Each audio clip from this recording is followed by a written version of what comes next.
El ejército israelí anunció que intensificará los ataques aéreos contra Gaza, lo que se interpreta como la antesala de la ofensiva terrestre. Según el grupo islamista radical Hamas, más de 50 personas murieron durante la noche debido a los bombardeos. El ejército israelí volvió a instar a los civiles del norte de Gaza para que se desplacen hacia el sur por su propia seguridad. Ataques israelíes contra Khan Yunis, en el sur de Gaza. Decenas de heridos fueron trasladados a los hospitales. Según los medios, los proyectiles alcanzaron una casa familiar cercana a una escuela de las Naciones Unidas en la que se refugiaban gazatíes desplazados. 7 murieron y unos 40 resultaron heridos. También se reportaron víctimas en un campo de refugiados en el centro de la franja. Al menos 7 muertos y decenas de heridos, entre ellos niños.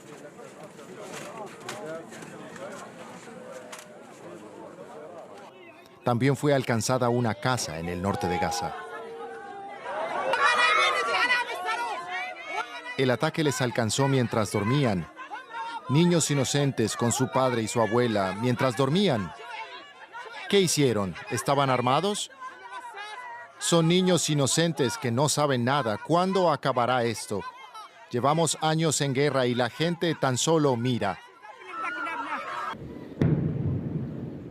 Israel anunció que incrementará sus bombardeos sobre Gaza previo a una posible ofensiva terrestre.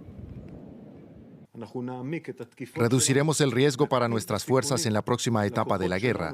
A partir de hoy aumentaremos los ataques. Pedimos expresamente a los habitantes de la ciudad de Gaza que se trasladen al sur por su propia seguridad.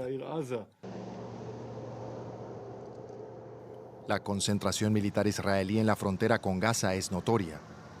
Israel prometió aniquilar al grupo terrorista Hamas tras su brutal atentado en Israel en el que murieron más de 1.400 personas. Los civiles muertos en Gaza rebasan ya los 4.000 hasta el día de hoy.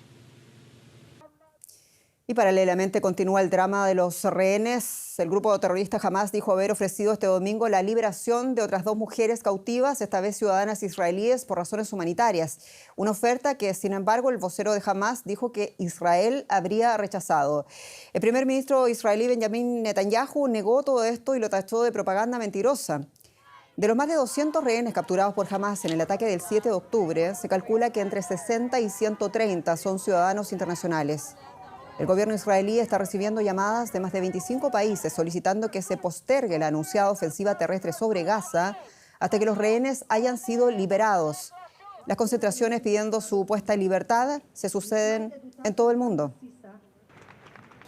Queremos ampliar la situación y lo hacemos con quien ven, con la periodista Elisabetta Piqué, quien tiene detalles en Jerusalén. Elisabetta, reportes de cientos de soldados esperando la orden del Gabinete de Guerra de Israel. ¿Cuán inminente es la incursión militar israelí en Gaza?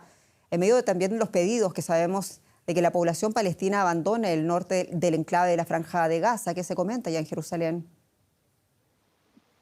Sí, ¿qué tal? Buenas noches. Evidentemente el área no se encuentra despejada como querría el ejército israelí, que sí está preparado. Es impresionante la cantidad. Sabemos que hay 300.000 soldados rodeando la Franja de Gaza, pero aún no llega la orden. Hay evidentemente miedo. Bueno, de hecho hoy hubo, por ejemplo, una emboscada de un grupo en una incursión del ejército israelí que entró para recuperar cadáveres.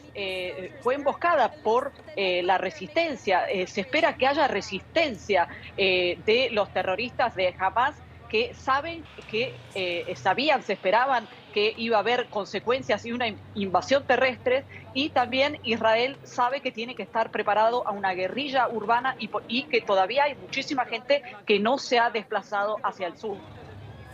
Elisabetta, más de 200 personas con distintas nacionalidades, principalmente israelíes, siguen en poder del grupo terrorista Hamas. ¿Cuán grande es el factor rehenes para las próximas decisiones israelíes en Gaza? El factor rehenes es un factor importantísimo que además demora esta ofensiva terrestre. Como antes estaban diciendo, hay muchísima presión de todos esos países involucrados. Hay 40 nacionalidades distintas entre los más de 200 rehenes que piden no comenzar esta invasión terrestre que podría ser aún más cruente para no poner en peligro la vida de los rehenes. Es un tema, por supuesto, más que sensible. Hay protestas todos los días en Tel Aviv para la liberación ahora de los rehenes con vida, y una invasión terrestre los pondría, por supuesto, en peligro. Y por último, hablamos de los otros dos puntos de tensiones que aumentan peligrosamente: Cisjordania y el sur del Líbano, incluida la advertencia de Netanyahu a Hezbollah. ¿Qué consecuencias podría tener un recrudecimiento de la violencia en esos otros dos puntos?